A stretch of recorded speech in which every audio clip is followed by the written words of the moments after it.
চীনের দাঝুতে চলমান অনূর্ধ্ব-18 Asia cup হকিতে ছেলেদের পাশাপাশি বাংলাদেশের মেয়েরাও সেমিফাইনাল নিশ্চিত করেছে। ছেলেদের চেয়ে মেয়েদের সেমিফাইনাল ওঠা নিয়ে বেশি আলোচনা হচ্ছে। তার কারণও সুস্পষ্ট।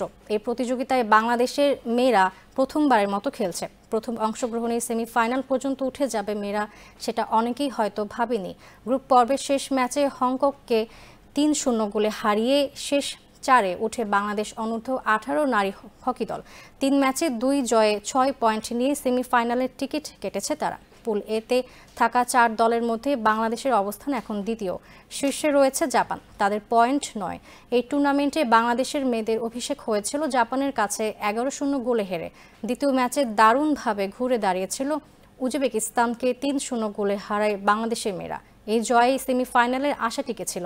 শেষমেশ হংকংকে হারানোর পর সেমিফাইনাল নিশ্চিত হয় বাংলাদেশের।